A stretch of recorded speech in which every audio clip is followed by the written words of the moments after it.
Fala galera, beleza? Eu sou o Udney, você está no Bora Mundo e nós estamos em mais um vídeo de sociologia. Hoje nós vamos continuar falando sobre o darwinismo social e neste vídeo eu vou falar sobre uma visão crítica do darwinismo social, sobre o darwinismo social, certo? O livro que eu estou usando base é este livro aqui, tá certo? Sociologia, Introdução à Ciência da Sociedade, da Cristina Costa. O link desse livro provavelmente está aqui na descrição, se você quiser comprar. É um livrinho de sociologia introdutória top, tá certo? Vamos lá então. Uma visão crítica do darwinismo social eu expliquei nos dois últimos vídeos anteriores. Eu vou até deixar linkado aqui para você, se você quiser ver os vídeos anteriores, onde eu explico o que é o darwinismo social. São dois vídeos para explicar, certo? Mas na playlist deve ter um vídeo resumo também para te ajudar.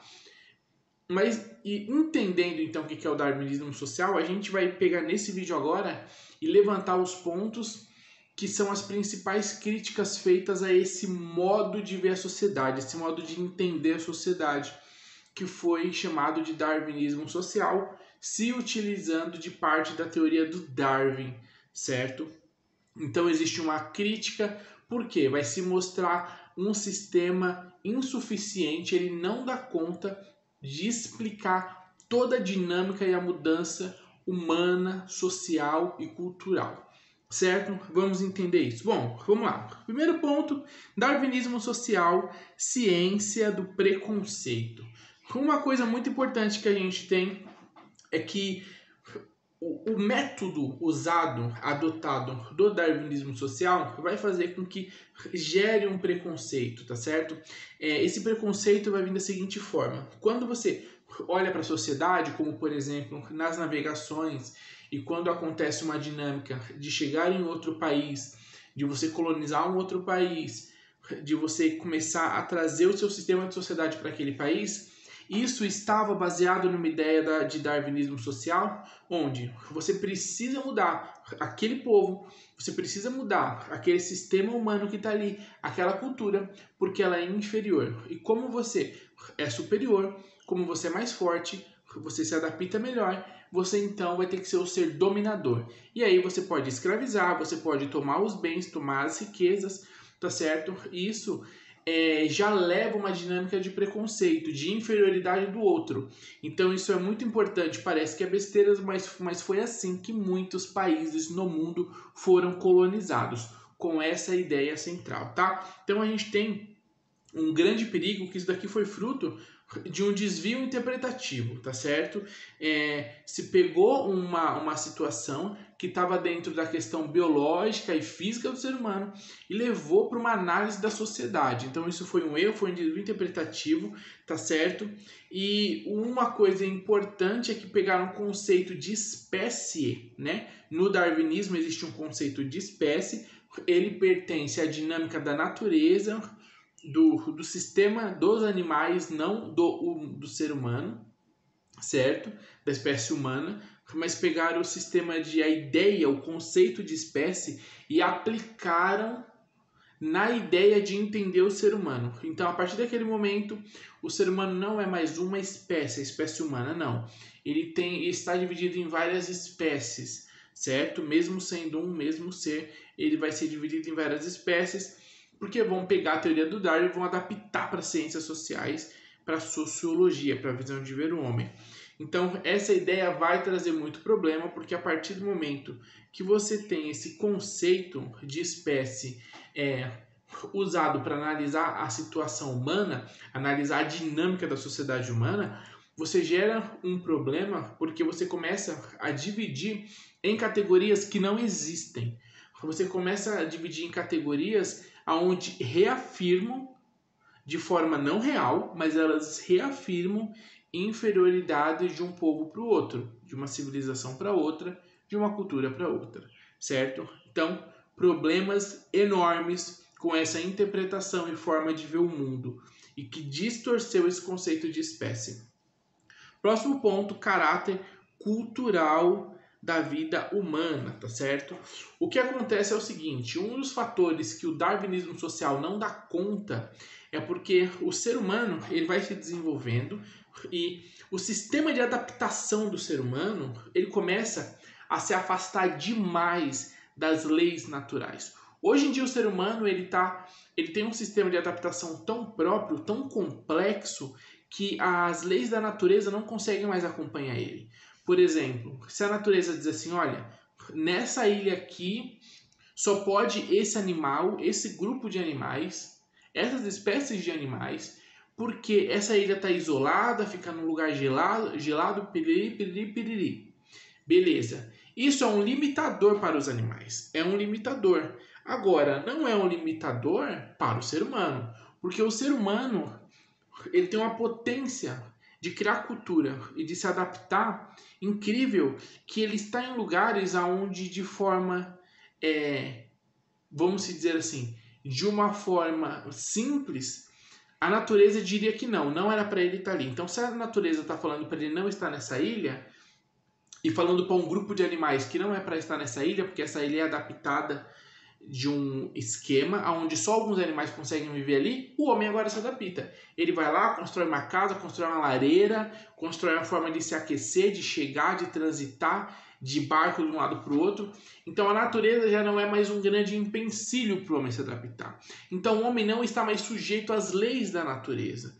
Em grande parte a vida do homem é mais eficiente e mais desenvolvida do que as leis da natureza. Então, quer dizer, o que a gente tem aqui? A gente tem uma diferença enorme que é o fator humano. Então, não dá para declarar, para colocar o ser humano num pacote falando que ele é uma espécie e tem várias espécies de seres humanos. Não dá para colocar um homem dentro de uma caixa e falar que ele está sujeito às leis que regem o mundo animal, porque ele não está sujeito. Acabei de dar um exemplo para vocês. Então, esse também foi um problema importante, tá certo? Que o homem ele vive em princípios que são diferentes dos princípios das leis da natureza. As leis da natureza têm um esquema, têm um princípio. O jeito que o homem vive, ele está baseado em outros princípios. Então, o homem ele supera a dinâmica da natureza, certo? Se tem um rio aqui que tem animais que não conseguem cruzar o rio e por isso eles não vão para outra região, porque eles não constroem cultura, não constroem desenvolvimento tecnológico, nós construímos uma ponte, atravessamos de barco, de avião, seja lá do que for, certo? Então, quer dizer, o homem ele não está sujeito a essas leis, tá? Próximo ponto, os princípios da seleção natural e a sua aplicação, tá certo? Uma coisa importante que a gente precisa entender é que essas leis, tá, da seleção natural, elas são leis aí imperativas. O que é imperativas, né? De um resumo, de um ponto geral para você entender, elas determinam um sistema. Então, os animais vivem do jeito que vivem porque é determinado assim, é uma lei natural, tá? Então, é como se fosse imposto aquilo a eles. Na nossa ideia, na nossa dinâmica de vida, no nosso conhecimento da natureza, de nós mesmos, da nossa sociedade, nós já ultrapassamos essa dinâmica. As leis que regem a vida humana não são imperativas, são subjetivas, né? Quer saber mais sobre subjetividade? É importante, porque esse tema está em tudo quanto é lugar. Eu tenho vídeos explicando claramente sobre isso, tá? Vou deixar aqui o cardzinho para você. Quando acabar, tem uma bolinha aqui, você clica na bolinha que você vai ver os vídeos que eu te indiquei, aí você vai assistindo. Eu vou até marcar aqui no horário para colocar aqui em cima, ó, o cardzinho, tá certo? Bom, vamos lá continuando. Então, essas leis aqui são imperativas, as leis da natureza. Determina que os animais vivem assim. Porque os animais eles não constroem cultura.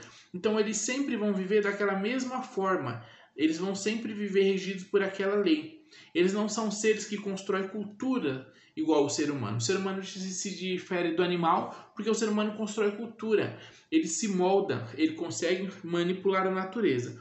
Tá certo? Que vai chegar no seguinte ponto importantíssimo, que vai diferenciar o homem do animal, que é o seguinte: o animal ele é incapaz de mudar o ambiente para sobreviver e se desenvolver, certo? O homem ele é capaz de mudar o ambiente para sobreviver e se desenvolver. Eu dei o exemplo da montanha e da ilha, né? Então o homem ele vai se adaptar para conseguir viver naquela ilha se for necessário. Hoje em dia existe isso, né? Vamos pegar um exemplo bobo? Ilhabela, litoral norte de São Paulo.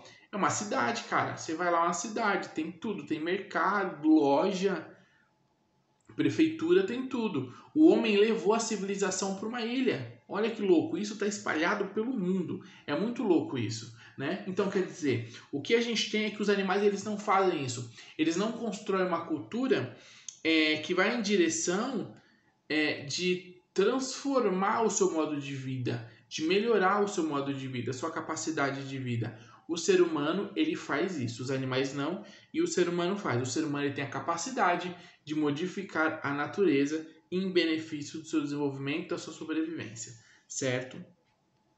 Próximo ponto.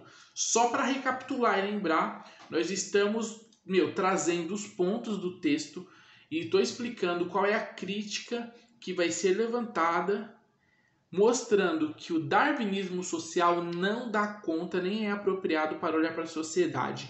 E mais, ele é perigoso, certo? Bom, vamos lá. Próximo ponto, que é menor dependência do meio ambiente, certo?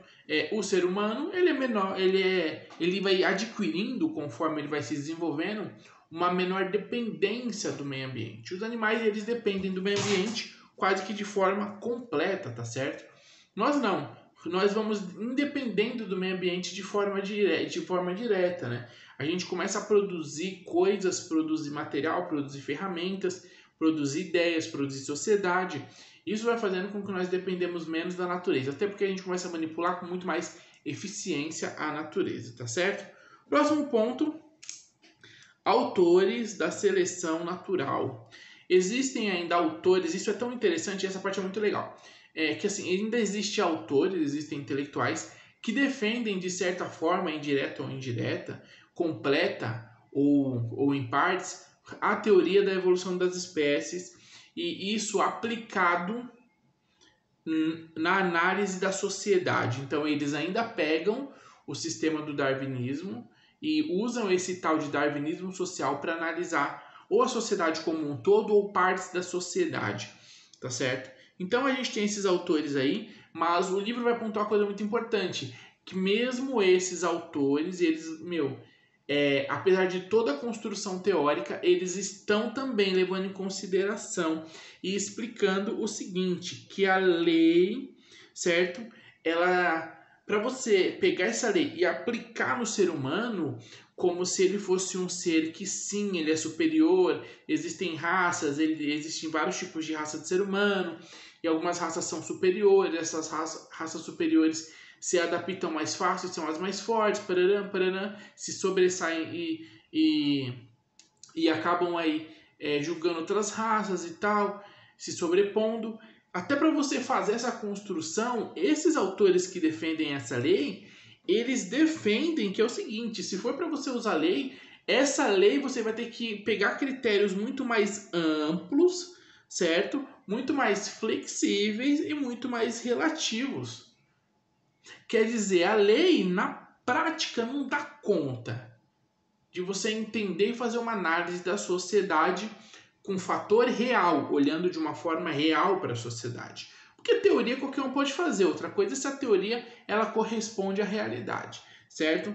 Então isso aqui é muito importante para a gente entender qual vai sendo a concepção, qual vai sendo a ideia dos autores que defendem esse ponto do darwinismo social e ver que até mesmo eles começam a partir para um lado que é menos darwinista, né? Que eles vão começando a considerar o maior fator e mais complexo do ser humano, que é a humanidade, a construção de cultura, é a grande subjetividade, a grande diferença que existe entre a gente, certo? Próximo ponto, aplicação leviana do conceito de espécie. Isso daqui é fatal. Por causa de uma aplicação leviana, de um entendimento leviano, do entendimento mal feito, mal construído, mal analisado, o que vai acontecer? A gente vai ter então aí uma série de prejuízos na história, né? Como, por exemplo, a gente vai ter no século XIX, e aí nós estamos falando de 1800 até 1900, uma série de ações que vão ser feitas da Europa, que vão atingir a África e a Ásia. E o que vai acontecer? Essas ações são para minar e dominar o poder desses lugares. Domina o poder, mina as forças, domina território, escraviza a população, faz uma série de atrocidades que são feitas e são aplicadas e são defendidas, né, de todas as formas ali naquela dinâmica, porque houve uma má reflexão, inclusive não só de forma sem querer, né, mas de forma proposital mesmo, uma manipulação da teoria para cumprir propósitos de dinâmica de poder, tá certo? Isso, lógico, sem levar em consideração as características do fator humano, que é uma coisa importantíssima, certo? E aí o próximo ponto, então, interessantíssimo, darwinismo social hoje na sociedade, né? Então, quer dizer, a gente viu, tá vendo as críticas e vendo como o darwinismo acabou sendo uma teoria usada por alguns povos para ir dominar os seus iguais, entendeu? Para chegar lá, em vez de trazer o desenvolvimento, trouxe exploração, exploração do trabalho, exploração da terra, do território, do poder, exploração, escravidão, tá certo? E criasse uma cultura durante muito tempo. Isso aconteceu muito com a dinâmica dos Estados Unidos no mundo. Os Estados Unidos chegava num lugar, ou criava uma treta entre povos que estavam no mesmo lugar, isso aconteceu na África muito, né? Criava treta entre povos que tinham que se resolver entre eles com a sua soberania, e eles se colocavam como superior e se colocava a dispor de dar uma ajuda para, por exemplo, um povo vencer o outro ou trazer uma suposta paz entre os povos. E aí ele criava o conflito, criava a solução do conflito e ele ganhava então poder, né, naquela dinâmica, naquele território. Então, hoje na sociedade parece que não, mas a ideia do darwinismo social ainda é usado hoje. É usado para vários critérios importantes. A gente tem alguns critérios aí, né? Que essa ideia de sobrevivência do mais forte, com o mais forte e mais apto, ele é aquele que vai sobressair na sociedade, ele vai ser o líder da sociedade. Essa ideia não morreu, ela tá por aí. Por exemplo, tá certo? Fora esse exemplo dos Estados Unidos que eu tô dando, por exemplo, o mercado, né? As leis de mercado, elas são baseadas numa doutrina, que é a doutrina do liberalismo econômico, que praticamente é assim, olha, o comércio tem que funcionar sem o governo meter o dedo, né? Só que a história está mostrando que o comércio, aliás, a indústria, né, o capital, ele não dá conta de se organizar. Sempre vem uma mega crise e ele sempre pede ajuda para o Estado. Então, isso faz parte de uma visão onde o mercado se autorregula, ele se organiza sozinho. Porque ali dentro dessa regulação tem algumas leis que funcionam. Que, por exemplo, a lei do mais forte. E aí entra a questão dos monopólios, por exemplo, né? O que é um monopólio? Você tem uma marca de refrigerante, você compra todas as outras fábricas de refrigerante de todas as outras marcas. O que significa que agora só você vende refrigerante. Então, não tem concorrente, então eu ponho o preço que eu quiser. Né? O que justifica isso? Nós fomos mais fortes, nós se adaptamos melhor ao consumo, se adaptamos melhor aos nossos tempos, ao tipo de conteúdo que a população está consumindo. E nós conseguimos, então, comprar os nossos concorrentes. E aí você se coloca no papel do quê? Da dinâmica do mais forte, do mais apto. É uma desculpa supostamente sociológica para conseguir, de forma até injusta, né, com esse sistema do liberalismo econômico, de uma forma injusta, criar um poder do qual não seria interessante esse sujeito, essa instituição, ter esse poder e carregar todo esse poder, tá certo? Porque acaba quem paga sempre é a sociedade, que vai ser explorada, que vai ser ali tudo se dada como trabalhador e operário por essas empresas. Então, isso afeta e está dentro desse liberalismo econômico, essa ideia, tá certo? Que é uma ideia muito palpável, você consegue ver essas ideias. Por exemplo, você vai em muitos países, eu vou dar um exemplo dos Estados Unidos, existem várias leis que regulam essa questão do monopólio, e tem um outro tipo de situação também que não é monopólio, mas você faz um contato de rede e tal. Mas, por exemplo, vamos no monopólio, tem uma certa lei que regula a questão do monopólio, onde você não pode sair comprando todas as empresas, você não pode sair comprando todos os produtores, porque senão você vai dominar toda essa geração de produto, e aí começa a acontecer esses desastres malucos dessas empresas. Então, para regular, para ter concorrência de preço e tudo mais, para ficar de uma forma mais justa, né, para esse mercado liberal, eles fazem até leis. Então, isso não é uma fantasia, é uma conspiração. Essa ideia, ela realmente acontece no mercado, tá? É assim que o mercado funciona. Outro ponto, que é o seguinte, competitividade como princípio natural. Outro ponto é de você adotar o darwinismo social e que acontece hoje nos nossos dias é exatamente isso daqui. É entender que a competitividade ela é um processo natural. Então eles batem no martelo de que a competitividade é um processo natural. Né? Então vai ser normal, o ser humano é competitivo, ele quer se sobressair, sobrepujar o outro e tudo mais. Né? Só que isso, na verdade, é um fator muito mais complexo do que simplesmente dizer que o ser humano ele é competitivo por natureza, né? De um princípio natural. Porque aí vai vir uma coisa importante, né? Parece que se você for ler a teoria do Darwin, meio que você vai na onda dele. Parece que tudo é meio que por aí mesmo, do jeito que ele está falando. Só que existem vários fatores. Que a teoria dele não dá conta, como a gente já viu. E vamos pegar o exemplo do mercado. O texto vai colocar o seguinte, que até o mercado, na verdade, não é essa entidade, esse poder de que nós conseguimos nos regular, nós somos independentes, nós estamos descolados do resto da sociedade. Não. O mercado obedece às formas de organização social. Então, até o mercado, ele é um resultado das formas em que a sociedade vai se organizar e vai colocar para que esse mercado aconteça e se desenvolva naquele local. Nós temos uma ideia de mercado no mundo moderno, no mundo antigo tinha uma outra ideia de mercado, e as ideias de como o mercado vai funcionando depende da situação econômica e desenvolvimento humano naquele momento. Dependendo de como a sociedade está, o mercado vai ser de uma forma. Não tinha como os romanos fazer um mercado tecnológico como nós temos, né, com investimento em ações, importação e exportação da forma rápida e volumosa que nós temos hoje. Por que que não tinha? Obviamente, eles não tinham a tecnologia que nós temos hoje. Então a forma de mercado não dava para ser a forma de mercado que nós temos hoje. Ela tinha que ser outra. Então quer dizer, até a forma de mercado não é algo natural, como o darwinismo, como os autores, né, na verdade, que pegaram a teoria do Darwin, quiseram colocar. Na verdade, isso é um resultado do processo de civilização humana, de construção de cultura, certo? Até porque a gente vai ter, então, depois de analisar essa questão de que o mercado é um produto do desenvolvimento social humano, né, da cultura, da civilização, esse mercado ele é totalmente mutável e relativo. Ele é relativo, cada lugar é de um jeito, certo? Hoje em dia, com a globalização, se tenta deixar o mercado de forma igual, mas nem em todo lugar é assim.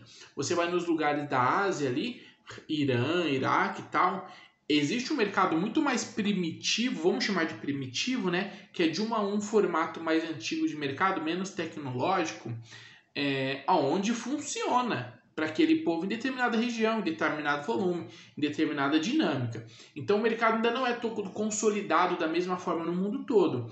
E ele é mutável. Por quê? Porque ele está sujeito à dinâmica, à estrutura de um povo, de uma sociedade, de um conjunto social, certo? E ele é relativo, como eu já expliquei. Bom, é isso. Espero que você tenha entendido. No primeiro vídeo nós falamos sobre a teoria do... Eita, fugiu a palavra, cadê? Do darwinismo social. No vídeo 2 eu falei a segunda parte da teoria do darwinismo social. E nesse vídeo aqui eu estou explicando exatamente uma crítica. Porque essa ideia do darwinismo social vai vir do século XVII para o XVIII, né, praticamente. Então, vai surgir uma crítica de outros autores, de outros pensadores, de outros sociólogos, analisando e vendo que ela não dá conta de suprir todas as dinâmicas da sociedade de uma forma real, de fato. Quer dizer, ela pode ser muito interessante, só que ela, na verdade, é mais prejudicial do que benéfica e ela não tem elementos para responder à sociedade, para mostrar como é que ela realmente funciona, certo? É isso aí, tamo junto, espero que você tenha gostado. Compartilha esse vídeo na tua faculdade, se inscreve no canal. Tem muito vídeo bacana aqui, vê a lista de sociologia, de história, pedagogia e filosofia que tem aqui no canal, que é muito conteúdo bom. Tamo junto, valeu e até o próximo vídeo.